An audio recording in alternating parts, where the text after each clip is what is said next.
সামনে আমাদের সামনে প্রিয় নবী মেরাজ অপেক্ষা করছে। আল্লাহ সুবহানাহু ওয়া তাআলা ইরশাদ করেছেন যে আমার বান্দারা, আমার গোলামেরা, আমি এবং আমার বন্ধু বিচ্ছিন্ন না। আমি আমার আদেশটাই আমার বন্ধুর আদেশ, আমার বন্ধুর আদেশটাই আমার আদেশ বলেছে। তোমরা এই আদেশের মধ্যে কোনো পার্থক্য করো না। আমরা সব বলে আল্লাহ বলছে, ঠিক না? আমরা আল্লাহ ভালো জানেন, কিন্তু না, সুন্নতি তরিকা হচ্ছে, সাহাবা কেরামের আদর্শ হচ্ছে, আপনি বলতে হবে আল্লাহ এবং রাসূল ভালো জানেন বলেছেন। 5614 নম্বর হাদিস বুখারী শরীফ, আবু মুজাদ্দাদুল সানি মাঝে হযরত আব্দুল্লাহ ইবনে উমর রাদিয়াল্লাহু তাআলা আনহু থেকে হাদিস বর্ণিত, সাহাবা কেরামদেরকে নিয়ে প্রিয়নবী বসে রইলেন। প্রিয়নবী ভাবে প্রচ্ছন্ন হারে আল্লাহ পাকের তাওহীদের মাঝে ডুব দিয়ে প্রিয়নবী জিজ্ঞেস করতেছেন, রে আমার সাহাবারা, আতাদরুনা আইয়ু হাযাল মাকাম? সাহাবারা প্রিয়নবী জিজ্ঞেস করতেছেন, হে আমার সাহাবারা, তোমরা কি জানো এই জায়গার নাম কি? সুবহানাল্লাহ। আচ্ছা বলেন, প্রিয়নবী এই জায়গার নাম জানে না? তো কেন? বুখারী শরীফের হাদিস 5614 নম্বর হাদিস, আবু মুজাদ্দাদুস সানি হযরত আব্দুল্লাহ ইবনে উমর রাদিয়াল্লাহু তাআলা আনহু থেকে বর্ণিত। সাধারণত জিজ্ঞেস করি, আমার জায়গার নাম কি? এরকম জায়গাটার নাম কি? আমরা বলি না, বাগা বাগা সাহাবী, জলিল কদর সাহাবী, বদর উহুদ জয় করা সাহাবী, ওনারা সবাই চুপ, কোনো কথা বললেন না, বলে না। আর রাসূল বলছে, আতাদরুনা আইয়ু মাকামি হাযা? হে আমার সাহাবারা, তোমরা কি জানো এই জায়গার নাম কি? সাহাবারা কি বলেন? আল্লাহ ভালো জানেন বলছেন। হাদিস শরীফ বুখারী একেবারে সহিহ হাদিস। আল্লাহ রাসূল ইরশাদ করেছেন, এই কথা যখন বলেন, সাহাবারা কি বললেন? কালু আল্লাহু ওয়া রাসূলুহু আ'লাম। সুবহানাল্লাহ। সাহাবারা বললেন, ইয়া রাসূলুল্লাহ, হাত জোর করে আল্লাহ এবং আল্লাহ রাসূল ভালো জানেন, আমরা জানি না। দেখছেন কত বড় আদব। বুখারী শরীফের হাদিস কি বলেন? আল্লাহ এবং তার রাসূল ভালো জানেন, সাহাবারা বলেন নাই। আচ্ছা বলেন, সিদ্দিক আকবর রাদিয়াল্লাহু তাআলা, ফারুক আযম রাদিয়াল্লাহু তাআলা, উসমান ইবনে নুরাইন রাদিয়াল্লাহু তাআলা, মাওলা আব্দুল্লাহ আলী রাদিয়াল্লাহু তাআলা, হাসান আলাইহিস সালাম, হুসাইন আলাইহিস সালাম, তারপরে আপনার হযরত সাইয়্যিদিনা আবু বকর তালহা রাদিয়াল্লাহু তাআলা, ওনারা কি জানেন জায়গার নাম কি? তো ওনারা বুখারী শরীফের হাদিস 5614 নম্বর হাদিস, এরা ওয়াজ করে না, এই হাদিসের কথা বলতে না। আমি আপনাদেরকে বলছিলাম না, আমি বুখারী পড়ে সারা জীবন এই অধ্যায় পর্যন্ত আইছি, শেষ করতেই না, আর এরা বুখারী দুইটা হাদিস পড়ানো হয়েছে না, কথা বলছেন। তো যখন প্রিয় বললেন এই জায়গার নাম কি বলো, সাহাবাগণ জোর করে বললেন, কালু আল্লাহু ওয়া রাসূলুহু আ'লাম। আল্লাহ এবং রাসূল ভালো জানেন বলেছে। সুবহানাল্লাহ। এবার আপনারা যদি জিজ্ঞাসা করেন, আপনি কেমন আছেন? আল্লাহর রহমতে ভালো আছেন কিনা? আল্লাহর রাসূলের রহমতে ভালো আছেন। সুবহানাল্লাহ। এটা কোরআন হাদিস দ্বারা সাবিত। তো সাহাবাগণ বললেন, ইয়া রাসূলুল্লাহ, আল্লাহ এবং রাসূল ভালো জানেন। ক্বালা ফা ইন্নাহা হাযা ইয়াউমুল হারাম। আল্লাহ রাসূল বলতেছেন, এই জায়গাটা হচ্ছে হারাম শরীফ। সুবহানাল্লাহ। এই জায়গাটার নাম কি? হারাম শরীফ। তখন উনি আবার বলতেছেন, আফাতাদরুনা আইয়ু বালাদিন হাযা? হে আমার সাহাবারা, তোমরা বলো না এই শহরটার নাম কি? সুবহানাল্লাহ। আচ্ছা নবী কি শহরের নাম জানে না? সাহাবারা নাম জানে না? তো সাহাবারা জিজ্ঞেস করলেন, হে আমার সাহাবারা, বলো এই আইয়ু মাকামি হাযা, আইয়ু বালাদিন হাযা, এই জায়গার নাম কি, এই বলদের নাম কি বলো। সাহাবারা পরজোর দিয়ে বললেন, কালু আল্লাহু ওয়া রাসূলুহু আ'লাম। আল্লাহর কসম করে বলি, ইয়া রাসূলুল্লাহ, আপনি এবং আল্লাহ পাক ভালো জানেন, আমরা জানি না। সুবহানাল্লাহ। হাদিস শরীফ তিনবার এই কথা বলা হয়েছে। ক্বালা হাযা হারামুন। প্রিয় বলছে, এটা হচ্ছে আল্লাহর হারাম শরীফ। সুবহানাল্লাহ। এই বালাদটা হচ্ছে হারাম শরীফ, এটা হচ্ছে আল্লাহ পাক হারাম ঘোষণা করেছেন। তারপরে আবার প্রিয় বললেন যে সময় প্রিয় বলতেছেন, এই সময় কোন মাস ছিল? হারাম মাস ছিল, হজের মৌসুম ছিল।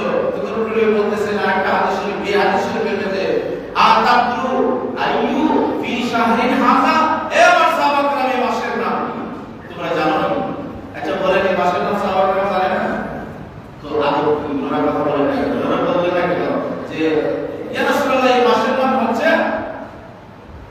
মুহররম মাস, বা এই মাসের নাম জিলহজ মাস। কেন বলেন নাই? বলেনই না।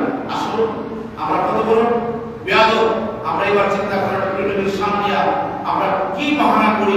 সাহাবা کرام জানতেন এই মাসের নাম হচ্ছে কি জিলহজ মাস, কিন্তু সাহাবা کرام বলেন নাই, কারণ সাহাবা کرام এটাও জানতেন, নবী বলে নাই। সুবহানাল্লাহ। তাহলে নবী আমাদেরকে কেন বললেন? আমাদেরকে নবী বলছেন পরীক্ষা করার জন্য যে কতটুকু আদব রাখে আমার সাহাবা کرامের আকীদা আমার দিকে কতটুকু। এই জন্য অসংখ্য কোন আল্লাহ নবীগণ বলেছেন আল্লাহ পাককে মানুষ চিনতে পেরেছে, আল্লাহ পাকের মারিফত লাভ করেছে, কিন্তু নবীর মারিফত কেউ চিনে নাই। সুবহানাল্লাহ। মানে আপনার সহিহ হাদিস দ্বারা প্রমাণিত, নবীকে কেউ চিনে না, কারণ নবী তো দেখতে নমুনায় সুরতে মানে মানুষের মতো দেখতে, এজন্য কেউ চিনে না। ভুল করেছে কাফেররা, কয় আব্দুল্লাহ ছিলেন, এরকম বলে কাফেররা ভুল করেছে। আর মুনাফিকরা বলে আপনি বাজারে যান, আমরাও বাজারে যাই, আপনি স্ত্রী গ্রহণ করেন, আমরা স্ত্রী গ্রহণ করি, আপনার কেটে কেটে রক্ত মুবারক আসে, আমরা রক্ত আসে, কাজে আনা সাওয়া সাওয়া না সাওয়া সাওয়া, আপনি এবং আমাদের মাঝে কোনো পার্থক্য নাই। বলেন নাউজুবিল্লাহ। আমার ইমানদাররা বলেন, আবু বকর রাদিয়াল্লাহু তাআলা বলেন, হাসান বিন সাবিত রাদিয়াল্লাহু তাআলা বলেন, হযরত আমর ইবনে আস রাদিয়াল্লাহু তাআলা বলেন, মা কানা আহাদুন ইলাইয়া আহাব্বা ইলাইয়া মিন রাসূলিল্লাহি সাল্লাল্লাহু আলাইহি ওয়াসাল্লাম। ইয়া রাসূলুল্লাহ, ইয়া হাবিবাল্লাহ। সাহাবী বলেন, ইয়া রাসূলুল্লাহ, আমার এই দুই নয়নে, আমার এই দুই চোখে আপনার মতো এত সুন্দরের অধিকারী আর কাউকে দেখি নাই। মা কানা আহাদুন আহাব্বা ইলাইয়া, ইয়া রাসূলুল্লাহ, আর আমার বলো আপনার মতো এত কাউকে ভালোবাসে নাই, আপনার প্রেমিকার পৃথিবীতে তো আমার মতো কেউ নাই। ইয়া রাসূলুল্লাহ, আমার অন্তর প্রাণ জানে আমি আপনাকে আহাব্বা সবচাইতে মহব্বত করি। সুবহানাল্লাহ। মা কানা, তিনি বলতেছেন আল্লাহর কসম করে বলি, আমার এই দুই চোখ, আমার এই দুই নয়নে নবীকে যতবার দেখি, বারবার দেখি, ততবার আমার কাছে এমন সুন্দর মনে হয়। আবার যখন আমি চোখ তুলে তাকালাম, আমার মনে হয় আমার চোখে জ্যোতি চলে যাবে, এত বাহ্যিক সৌন্দর্য মুবারকের এত পাওয়ারফুল। বলেন সুবহানাল্লাহ। সাহাবী বলতেছেন, ইয়া রাসূলুল্লাহ, ইয়া হাবিবাল্লাহ, আমি যখন দেখি শুধু আপনাকে দেখি, আমার এই চোখ দ্বারা আমি আর কাউকে দেখি না। খবর আসলো আল্লাহ রাসূল দুনিয়া থেকে পর্দা করেছে। সাহাবী ইয়া রাসূলুল্লাহ বলে আকাশের দিকে হাত উঠাইলাম, বলল, আকাশের মালিক মওলা, তুমি আমার চোখটাকে অন্ধ করে দাও। যে চোখে নবীকে দেখলাম, ওই চোখে আমি আর দুনিয়ার কোনো মানুষকে দেখতে চাই না, আমি দুনিয়ার কোনো সৌন্দর্য উপভোগ করতে চাই না। তারপর সাহাবীর চোখটা অন্ধ হয়ে গেল। বলেন সুবহানাল্লাহ। রব উঠেছে, আল্লাহ নবীর সাহাবীর জ্যোতি চলে গেছে। সাহাবারা বলছেন, ভাই আমার, আপনাকে আমরা দেখতে এসেছি ভাই, আপনার নাকি চোখে জ্যোতি চলে গেছে। ওই সাহাবী জবাব দিলেন, রে আমার ভাইরা শোনো, ওই চক্ষু দ্বারা প্রিয় নবীকে আমি দেখতাম, মুবারক দেখতাম, আমি খাইতে পারতাম না, আমি ছিলাম এতিম, আমি ছিলাম অসহায়। যখন প্রিয় নবীকে দেখতাম, দেখার সঙ্গে সঙ্গে আমার খাবারের প্রয়োজন লাগতো না। সুবহানাল্লাহ। আমার ভাই, আমি যখন প্রিয় নবীর চেহারা দিকে তাকাতাম, দুনিয়ার কোনো সৌন্দর্য আমার কাছে ভালো লাগতো না। এই যে বর্তমানে আমরা অনেক সময় দেখবেন আমার যুবক ভাইরা বলেন, নারীর পাগল, মেয়েদের পাগল বেশি হয় না, বর্তমানে তো বেশি হয়, আর আমরা তো থাকবে। কিন্তু প্রিয় নবীকে যারা একবার দেখেছে যে সাহাবারা, তাদের আর সেই কোনো আশা ছিল না, স্বাদ ছিল না, বিয়ে করতে কেবল নবীর সুন্নাত আদায় করার জন্য বলেছে। কারণ এই চোখটা কাউকে ধরে না যখন প্রিয় নবীকে দেখে। সুবহানাল্লাহ। কয় আমার এখন আর হরিণের চোখ দিয়ে কি হবে, নবীকে যদি নাই দেখতে পারো না। ভাই ভাই, কত প্রেমিক ছিল সাহাবারা, এত আশিক রাসূল ছিল। মা সাহাবী হযরত আয়েশা সিদ্দিকা রাদিয়াল্লাহু তাআলা আনহাকে বলতেছেন, আমার প্রিয় নবীকে আমি দেখব, কতদিন ধরে আমার প্রিয় নবীকে দেখি না, একবার আমাকে দেখার সুযোগ করে দিন। প্রিয় নবী রওজা মুবারক যখন গেলেন, যাওয়ার পরে যখন রওজা মুবারক যখন খুললেন, বলার সঙ্গে সঙ্গে প্রিয় নবীকে বললেন, আসসালাতু ওয়াসসালামু আলাইকা ইয়া রাসূলুল্লাহ, আসসালাতু ওয়াসসালামু আলাইকা ইয়া হাবিবাল্লাহ। এই কথা যখন বললেন, প্রিয় নবী যখন সাহাবীরা জবাব দিলেন, মা হাবিবুল্লাহ, যে কানে তোমার নবীর কথা মুবারক শুনেছি, তোমার নবীকে দেখেছি, আল্লাহ এখান থেকে জীবিত বের হতে চাই না, প্রিয় নবীকে যেহেতু দেখতে পারবো না, সঙ্গে সঙ্গে আমার মুখ দিয়ে দাও। আল্লাহ পাক ওই দোয়া কবুল করলেন। প্রিয় নবীর রোজা আজম শরীফের মাঝে মা সাহাবীর মৃত্যু হয়ে গেছে, বলেন সুবহানাল্লাহ। আমরা কি প্রেমিক প্রিয় নবী, অনেক বড় বড় কথা আছে ভাইরা আমার, যেগুলো ইসলামিক ব্যাখ্যা দিতে আপনাদের বরদাস্ত করতে পারবেন না। আর আসলে তো অনেক পরে কোন প্রিয় নবীর শান শোনার জন্য আসে শুধু সময় কাটানোর জন্য, এই নামাজ পড়লাম না এবার শিক্ষা করবো আমি মুসলমান, ঠিক না?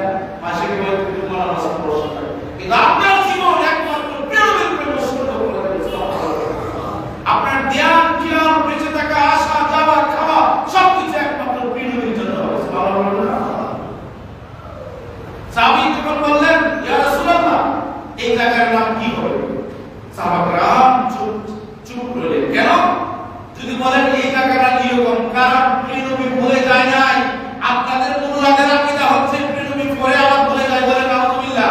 আর সাহাবাদের আবার আকীদা হচ্ছে প্রিয় নবী ভুলে যায়। সুবহানাল্লাহ। ভুলে যাওয়া একটা কমজোরি না, একটা কমজোরি তো একটা খুদ না। তো নবী কি খুদ আছে? সুবহানাল্লাহ। নবী খুদ আছে নাকি? এই জন্য মুরুলানি বলে নবী নাকি ভুলে যায়। নাউযুবিল্লাহ।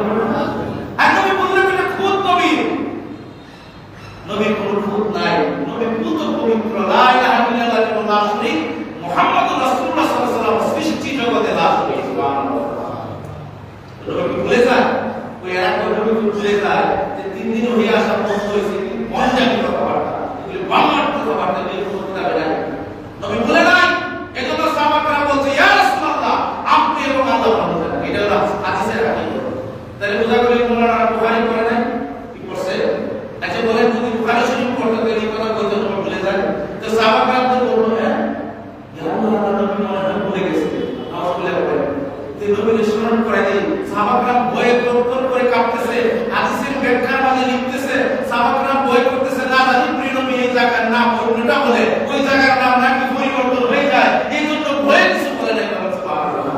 কারণ প্রিয় নবী কইছিল এই বছর হজ একবার, প্রিয় নবী যদি কইতো দুইবার, প্রিয় নবী যদি কইতো নামাজ 2 ওয়াক্ত, একজন এসে বলছে, ইয়া রাসূলুল্লাহ, আমি 2 ওয়াক্ত নামাজ পড়ব, যাও তুমি পড়ো। সাহাবারা বললেন, ইয়া রাসূলুল্লাহ, আপনি যদি 2 ওয়াক্ত দিলেন, তাহলে আল্লাহ কোরআনে পাক নাযিল করে দিলেন আয়াত কারিমা যে আমার বন্ধুর অর্ডারটা এটা আমার অর্ডার, তো তার জন্য 2 ওয়াক্ত পড়তেছে। কয় 2 ওয়াক্ত যদি আমার দেন তাহলে আমি ইসলাম গ্রহণ করব। প্রিয় নবী বলছে, ঠিক আছে দাও, তোমাকে দিয়ে দিলাম। সুবহানাল্লাহ। কেমন নবী আমার, আল্লাহু আকবার কাবিরা। আর সেই নবীর পথ থেকে উল্টা পাল্টা চলাচল ভাইরা আমার, বা অনেক যারা বৈধ আছেন তারাও নবীর বিরুদ্ধে বা নবীর বিপক্ষে, নবীর আদর্শের 1 ইঞ্চি পরিমাণ যদি এদিকে আপনি চলেন, আপনার জীবন বরবাদ হয়ে যাবে। জীবনের কোনো মূল্য থাকবে না। একমাত্র নবী কেন্দ্রিক। আমি সবসময় বলি, কিতাবে আছে, সারা পৃথিবীর সমস্ত মানুষের আল্লাহর নবী ছাড়া কোনো উপায়। এবার তিনি বললেন যে এই জায়গার নাম মুখ, এই জায়গার নাম মুখ হবে। তখন তিনি বলছেন যে কাহুরমাতি, এই জায়গায় কোনো হুরমত আছে, ইজ্জত আছে, যে প্রতিমা হুকুম আমাল হুকুম, এই জায়গার মধ্যে কোনো রক্তপাত ঘটায় না, মানুষের সম্পদ হরণ করিও না। এর শরীরের ভিতরে গেলে কোনো মশা মাছি মারাও প্রিয় নবী হারাম করে দিয়েছে। তো এই হারামটাকে আল্লাহ রাসূল নবী করছে, নবীজি করছে, নবীজি করার ক্ষমতা আল্লাহ দান করছে। ফসফরাস প্রিয় নবীর কথা আমার থেকে বেশি, বুঝতে পারছেন? তো হারাম শরীফ মসজিদে নববী কতটুকু জায়গায় প্রিয় নবী বলেছে এটা হারাম শরীফ, এটা হারাম। মক্কা প্রিয় নবী বলছে এটা হারাম হবে, এটা হারাম হয়ে গেছে। প্রিয় নবী বলছে বালাদুল আমি নিরাপদ শহর হয়ে গেছে। তাহলে প্রিয় নবী কেন্দ্রিক আমাদের সন্তানদেরকে করতে হবে, আমাদের আর কোনো উপায় নাই। আপনার সন্তানকে যে কোনো জায়গায় পড়াশোনা করেন, কেন্দ্রিজও পড়ার সমস্যা নাই, আপনি আপনার বৈরবের শ্রেষ্ঠ বিদ্যাপীঠে পড়ার সমস্যা নাই, কিন্তু নবীর প্রেমটা শিক্ষা দেবে, তাকে কোরআনটা শিক্ষা দেবে, তার হাদিস শরীফ শিক্ষা দেবে, তার কলমের মাঝে যেন প্রিয় নবীর নূর থাকে। এটা না শিখাইলে আপনার এই জিন্দেগি বরবাদ। আপনার প্রিয় নবীর যদি না শিখাইতে পারেন, সর্বোপরি নবীর প্রেমটা তাকে শিখিয়ে দেবে। এটা আপনার দায়িত্ব, রেসপন্সিবিলিটি। কারণ ঈমান চুলেরা প্রত্যেকটা জায়গা থেকে, প্রত্যেকটা সেক্টর থেকে আমাদের ঈমানকে নেওয়ার জন্য, হরণ করার জন্য তারা চেষ্টা করছে, ঠিক না? দেখবেন ওয়াজে দিলে বলবে যে আল্লাহ রাসূল আল্লাহর কাছে বলবে যে হে আল্লাহ, আপনি আমার অনুমতি দেন, আমার মা বাবার জন্য আমি দোয়া করব। নাউযুবিল্লাহ করে। তখন এই মোল্লা ওয়াজ করতেছে, আল্লাহ পাক বলে না, তুমি করতে পারবে না, তুমি চলে যাও, তোমার মা বাবা জানাবে না। জোরে জোরে বলে না নাউযুবিল্লাহ। পৃথিবীর পিতা মাতারা কি বলছে? জাহান্নামের মধ্যে নাউযুবিল্লাহ। অথচ এদেরকে দেখলে আপনি দেখবেন কি মানে শায়েখ আজগত কিছু আল্লামা, কিন্তু এরা বলছে নবীর পিতা মাতারা কি জাহান্নাম। এটা হচ্ছে ইহুদিদের আকীদা, ঢুকাই দিয়েছে আমাদের ভিতরে। খারিজিরাও তো এই আকীদা পোষণ করে না। খারিজির থেকে আরো খারাপ এই কারা বলে যে নবীর পিতা মাতা জান্নাতে যায়, এরা জাহান্নামে। নাউযুবিল্লাহ বলে না।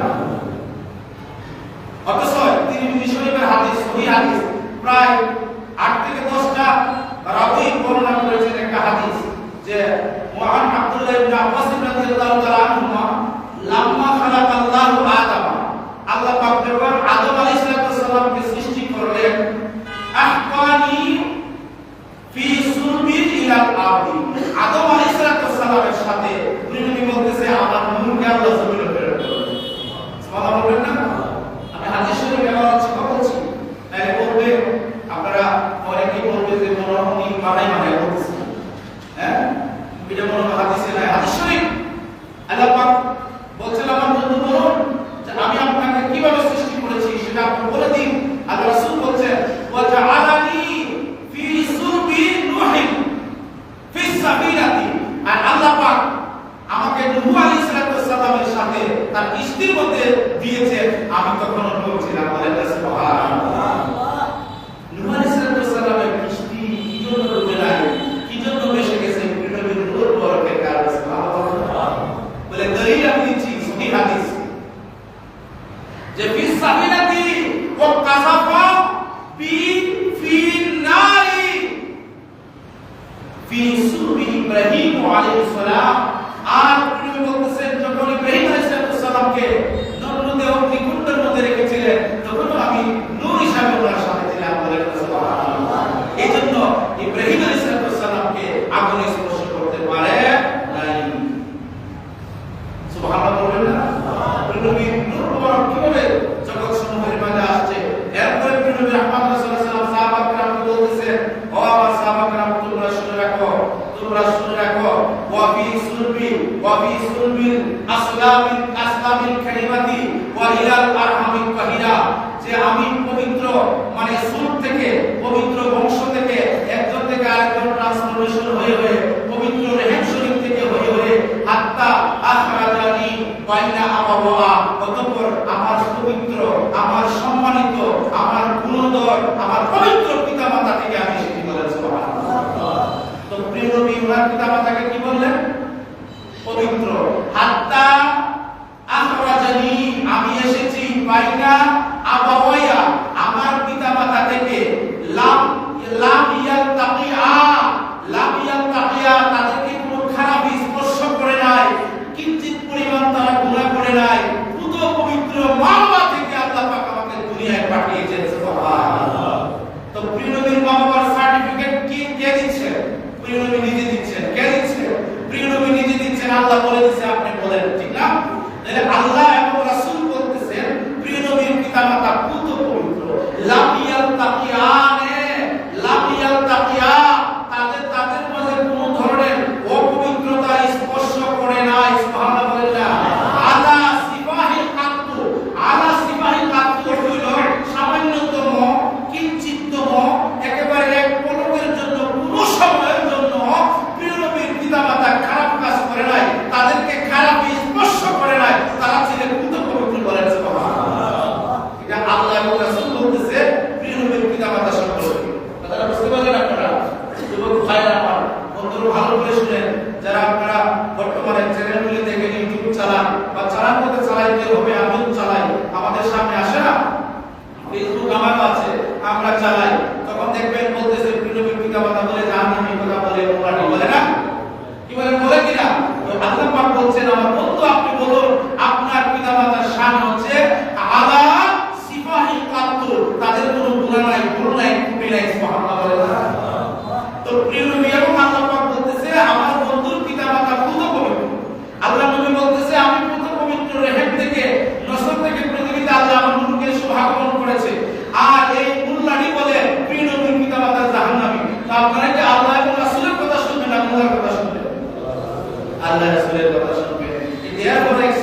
বয়ান আছে বলতে বলতে বড় সাহেব এ কইছে মন ঠিক হই নাউজুবিল্লাহ করেন না মন ঠিক হলে আপনার ঈমান চলে যাবে সারা পৃথিবীকে আমরা চ্যালেঞ্জ করি 1450 বছর হাদিসের কিতাব যত আছে ইতিহাস যত আছে একটা ইতিহাস গ্রন্থ লেখা নাই যে পৃথিবীর পিতামাতা জাহান্নামী প্রত্যেকটা কিতাবে লেখা পৃথিবীর পিতামাতা জান্নাতি বিনা হিসাবে জান্নাতি বলেন সুবহানাল্লাহ এলে মুনাফিক করতে পারি আল্লাহ রাসূলের ভালো করা বানোয়ার চাল হাদিস এই যে আল্লাহ রাসূল বলেন কিয়ামতের আগে কতগুলি মুনাফা বাইরিব সুলাইমান আলাইহিস সালাম এগুলো বন্দী করে রাখছেন এমন হাদিস শোনাইব কোরআন শোনাইব তোমরা নিজেও শুনছো না বাপ দাদাও শুনতে নাই উৎপট বানোয়ার ইচ্ছা কাহিনী শোনাইব বলেন নাউজুবিল্লাহ আল্লাহ পাক যেন আমাদেরকে এই ফিতনা থেকে হেফাজত করে বলেন আমিন আপনারা মনে করবেন না এই ফিতনা হচ্ছে সবচেয়ে বড় ফিতনা ঈমানের ফিতনা বড় ফিতনা সম্পদের ফিতনা বড় ফিতনা এর চেয়ে আরো বড় ফিতনা ঈমান আপনি ঈমান না থাকলে সম্পদ দিয়ে কি হবো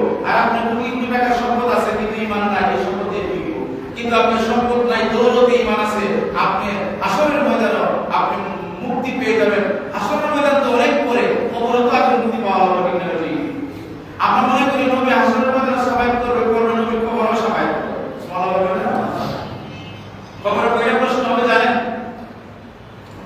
কয়টা একটা সুবহানাল্লাহ বলেন আজকে মনে রাখবেন কাল করে শুনেন কবরে মাত্র একটি প্রশ্ন বুখারী মুসলিমের হাদিস কয়টা প্রশ্ন একটা আর তিরমিজি আবু দাউদ ইবনে মাজাহ এই সমস্ত কিতাবে বাংলা আছে তিনটা প্রশ্ন কিন্তু সহিহ বুখারী আর বুখারী নিয়ে প্রশ্ন করে না যে বুখারী ছাড়া কোনো হাদিস নাই যে বুখারী শরীফের মধ্যে একটা হাদিস আছে শুধু আর মুসলিম শরীফে আল্লাহ পাক প্রিয় নবীকে দেখায় বলবে উনাকে আমি পাঠিয়েছিলাম ওই নবীকে হাজার রাসূল মান নবী কও তোমার নবী তুমি চিনো কিনা সুবহানাল্লাহ তাহলে কয়টা প্রশ্ন হবে একটা বুখারী শরীফে কয়টা প্রশ্ন আছে আমাদের কবর কয়টা প্রশ্ন করবে একটা বুখারী মুসলিমে শুধু একটা হাদিস আছে একটা প্রশ্ন করবে আর আবু দাউদ ইবনে মাজাহ তিরমিজি শরীফ এই সমস্ত হাদিসে আছে তিনটা প্রশ্ন করবে কিন্তু একটা প্রশ্ন করবে এটাই সহিহ এবং এটাই হচ্ছে মজবুত দলিল যেহেতু এটা বুখারী মুসলিমে আছে বলেন সুবহানাল্লাহ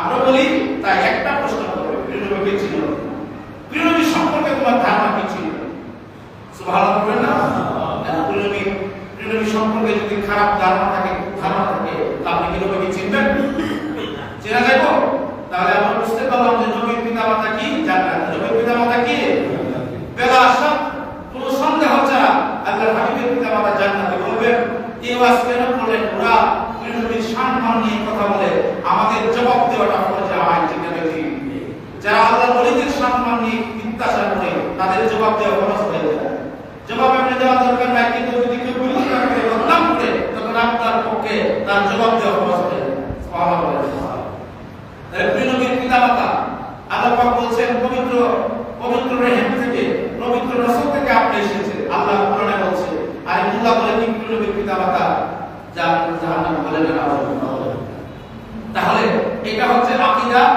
কুফরি আকীদা দেখুন আকীদাকে মজবুত করে নিতে হবে কারণ মোলানা ওয়াজ করবে যে হাসরের ময়দানে প্রিয় নবী শাফায়াত করতে পারবে না বলে নাউজুবিল্লাহ তারা বলবে আল্লাহ আমার কি হবে প্রিয় নবী বলবে আমার কি হবে এই কথা নাকি বলবে বলে নাউজুবিল্লাহ আল্লাহ নবী আমাদেরকে শাফায়াত করবে এই আকীদা আপনারা বিশ্বাস করেন না কি করেন কিনা বেলা শাক আল্লাহ রাসূল আমাদেরকে শাফায়াত করবে প্রিয় নবী যদি শাফায়াত না করে শাফায়াত মানে সুপারিশ করা আল্লাহর কাছে রহমত কামনা করা আমাদের গুনাহ মাফের জন্য রহমত কামনা করা কোরআনে পাকে আল্লাহ বলে দিয়েছেন যে তোমরা যদি অপরাধ করো অন্যায় করো আমার বন্ধুর দরবারে আমার বন্ধুর কাছে চলে যাও বলেন সুবহানাল্লাহ আর আমার বন্ধু যদি তোমাদের জন্য আমার কাছে চায় তখন আমার বন্ধুর কারণে আমার বন্ধুর ইস্তেগফারের কারণে তোমাদের জন্য আমি তোমাদের দোয়াকে কবুল করব আমাকে তওবাকারী হিসেবে তোমরা পাবে সুবহানাল্লাহ আমার বন্ধুরা নামাজ সবাই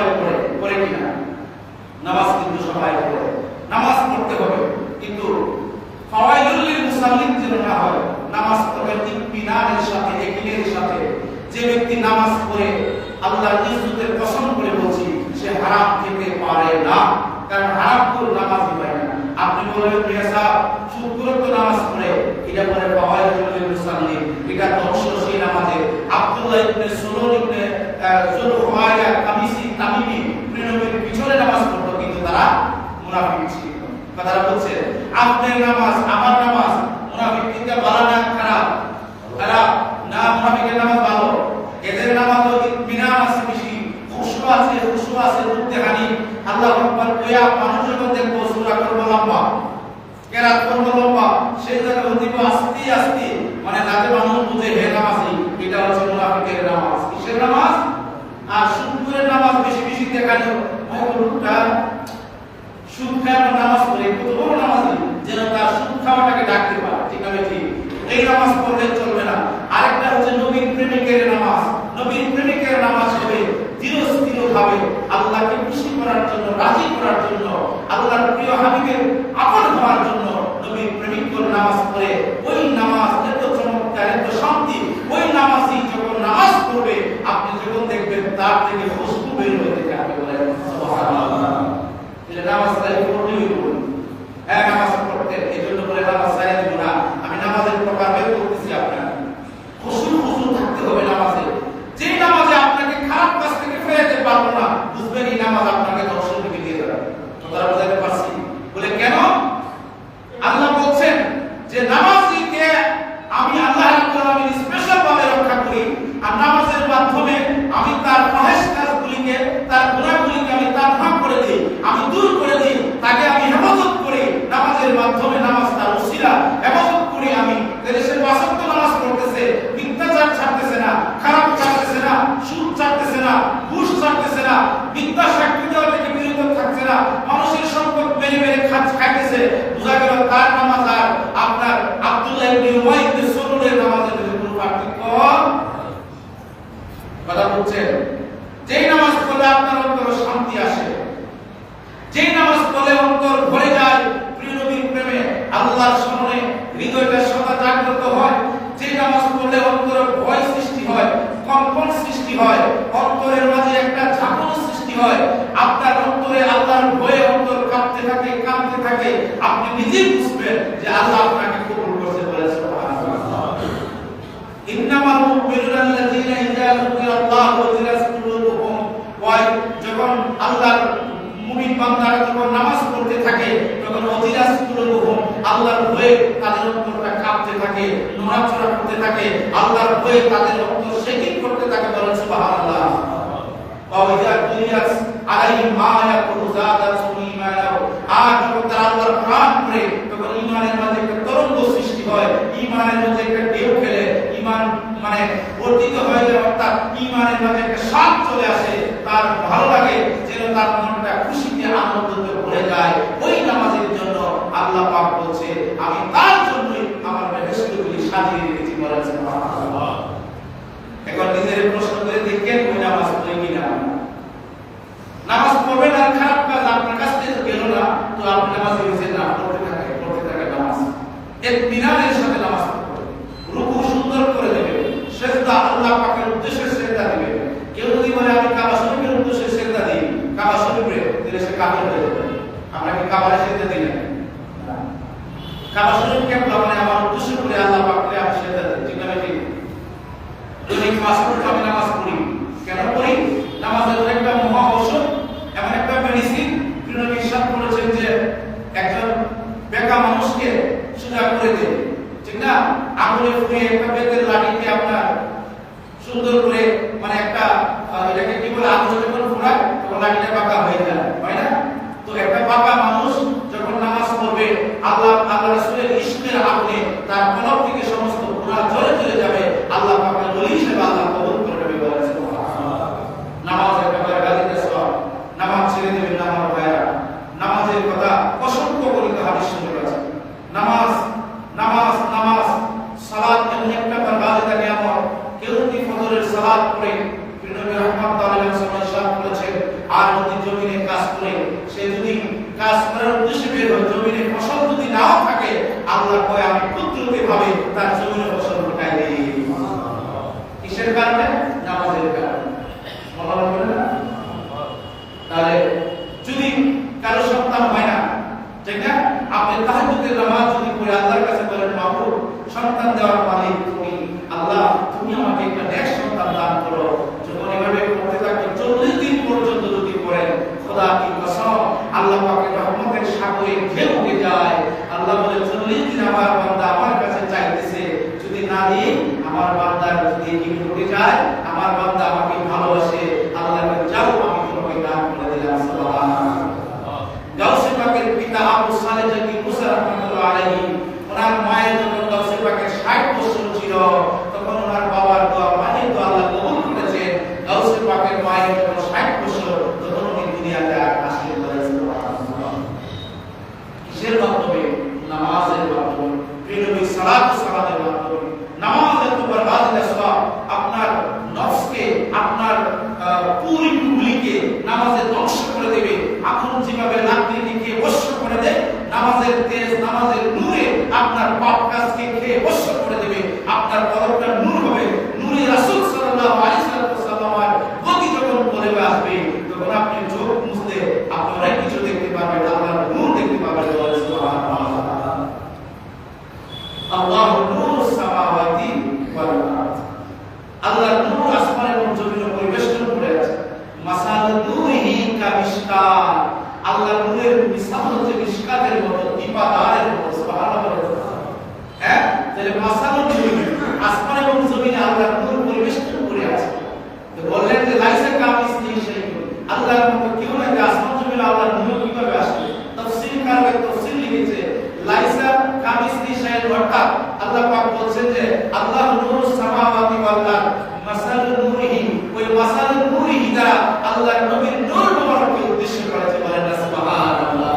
এই নামাজের মাধ্যমে প্রিয় নবীর নূর মুবারক আমাদের কলবের মাঝে প্রতিফলিত হয়, কলবের মাঝে প্রস্ফুটিত হয়, যার কারণে বান্দা তখন অনেক কিছু করতে পারে। বান্দা যখন বলে আল্লাহ আমি মাটিকে ধরলাম, স্মরণ হয়ে যাবে। সুবহানাল্লাহ। আল্লাহ পাক যেন আমাদেরকে ওই নামাজ পড়ার তৌফিক দান করে। বলেন আল্লাহুম্মা আমিন। এই নামাজ পড়তে হবে আমাদের। যে ওই নামাজগুলি আমাদের কেন হয় না? দুই কারণে হয় না। প্রথম কারণ হচ্ছে ঈমানের মাঝে নেফাকি আছে। কিসের মাঝে? যে হুজুর ঈমানের নেফাকি কি?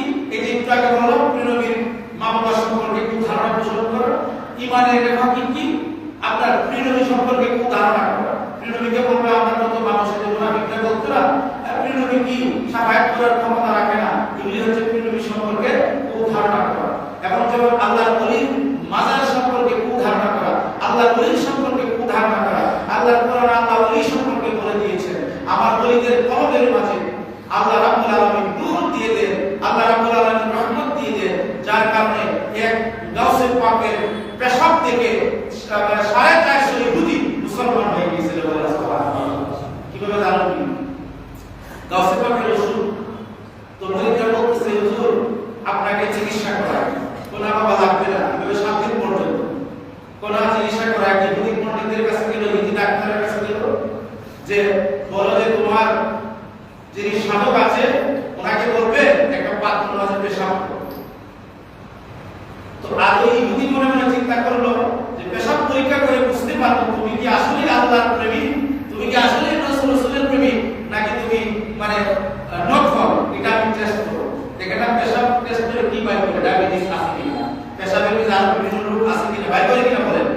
তাহলে বর্তমান আধুনিক বিজ্ঞান যদি পারে, তখন বিজ্ঞান পারে যে কারণে তখন বিজ্ঞান পারতো না, বুহাইরা পারতো। এদের কাছে আসে ক্ষমতা দান করছে, এদের কাছে টেস্ট করার মতো যন্ত্র ছিল, এরা পারতো।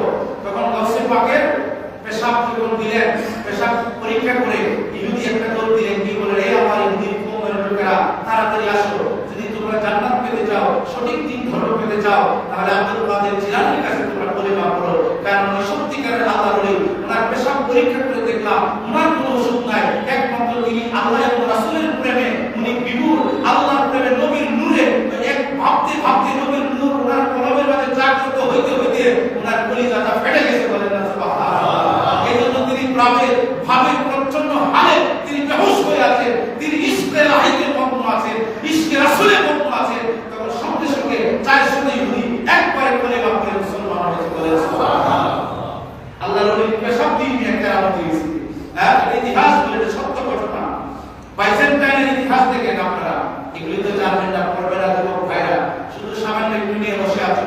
মুসলমানের ইতিহাস আছে, মুসলমানের ঐতিহ্য আছে, মুসলমান টাইগ্রিস নদী পর্যন্ত মুসলমানকে ধরে রাখতে পারে নাই। সাহাবী বলেন, ইয়া রাসূলুল্লাহ, ইয়া হাবিবাল্লাহ, সামনে তো নদী পার হবো কেমনে?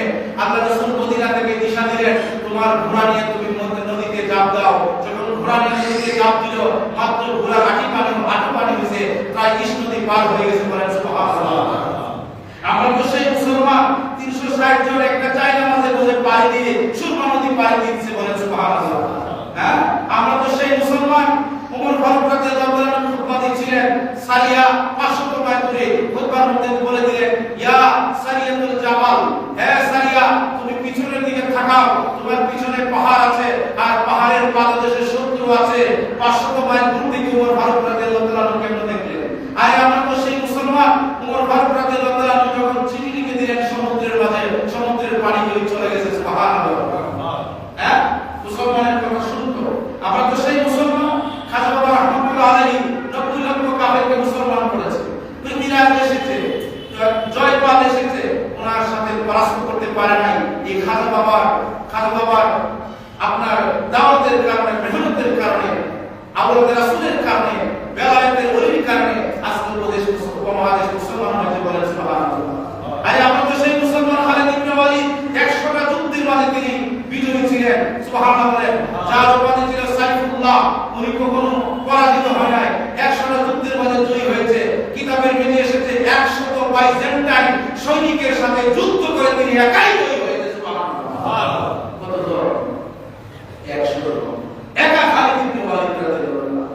ওনার স্ত্রী উম্মে তামিমা, তিনিও 70 জন বাইজেন্টাইনের সাথে যুদ্ধ করে 10 জনকে কতল করে ফেলেছেন। সুবহানাল্লাহ। মা সাহাবী। আর আজকে মায়েরা যখন নামাজ পড়তে নাক ছিটকাও, মায়েরা যখন ঈদের নামাজ পড়বে নাক ছিটকাও। প্রত্যেকটা মসজিদে উচিত ছিল পুরুষের পাশাপাশি মায়েদেরকে আপনারা ব্যবস্থা করে দিতে, কিন্তু না। এখানেই তো ইসলামকে অর্ধেক করে দিলেন। ফাকালান নবী সাল্লাল্লাহু আলাইহি ওয়াসাল্লাম নিসফুল ঈমান। আয়েশা রাদিয়াল্লাহু তাআলা আনহার ঈমানকে ইসলামের অর্ধেক বলা হয়েছে। সুবহানাল্লাহ। ধরেন ইসলামকে 100 ভাগ যদি ধরা হয়, আর 50 ভাগ জ্ঞান, 50 ভাগ হিকমত, 50 ভাগ কলা কৌশল, শরীয়ত, তরিকত, হাকিকত সবকিছু, এই 50 ভাগের অর্ধেক জ্ঞান মা আয়েশা রাদিয়াল্লাহু তাআলা আনহা একাই ছিল। বলেন সুবহানাল্লাহ। কি মনে করছেন? কিন্তু আজকে আমরা মায়েদেরকে কই রাখছি? হ্যাঁ, না মায়ের মন অনুযায়ী আমরা এত ফুটবল দিয়ে বলে রাখছি। আরে বাপরে, মায়েদের আল্লাহ রাসূলের নাম দরকার না, কি বলে আছে না দরকার কি? আপনি যে একটা থাকবেন, এটা তো জুমার নামাজ দাও করতো, আপনি কোথায় আসেন? আমি কেন আসেন? এটা বেটি বন্ধুরা আমার, আপনি ইতিহাস পড়ে দেখবেন মুসলমানের মা সাহাবীরা সেনাপতি ছিল। সুবহানাল্লাহ বলবেন না? আজকে এই দিনের ক্রান্তি লগ্নে আমরা অনেক যুদ্ধ বিরোধী দূরে আমরা দিন মিলাদ থেকে আপনার ছেলে মেয়ে বিবি বাচ্চা সবাইকে নিয়ে দিন মিলাদের কাছে আপনি আত্মসমর্পণ করবেন আল্লাহ এবং রাসূলের দরবারে। বলেন সুবহানাল্লাহ। আত্মসমর্পণ মানে কি? যে হে আল্লাহ, আমার জীবনকে আমি তোমার বন্ধুর প্রেমে কাটাবো, তোমার বন্ধুর অনুসরণে কাটাবো। তুমি তোমার কাছে আমি সারেন্ডার হয়ে গেলাম, তোমার বন্ধুর কাছে আমি সারেন্ডার হয়ে গেলাম। বলেন সুবহানাল্লাহ। তখন যখন নামাজ পড়বেন, এই নামাজ অনেক কাজে আসবে।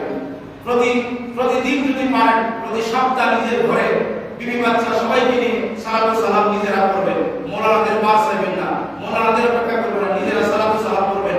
প্রত্যেক জনের ঘরে ঘরে ইয়া নবী সালাম আলাইকা করবেন, দুরূদ শরীফ পড়বেন, নামাজ পড়বেন। নিজের ছেলে মেয়ে বিবিদের নিয়ে নিজেই আপনি সালাতু সালাম করবেন। ঘরটাকে রহমত বানান, নিজের ঘরকে আগে জান্নাত বানান। এরপরে এটা কবর জান্নাত হবে। ঠিক না? নিজের ঘরের মধ্যে স্বামী স্ত্রী মিল নাই, ঠিক না? ঝগড়া ঝাঁটি ফেসাদ, কি আপনার কবর তো সুন্দর না।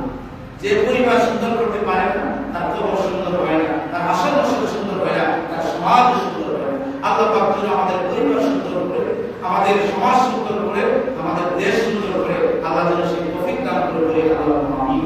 আল্লাহ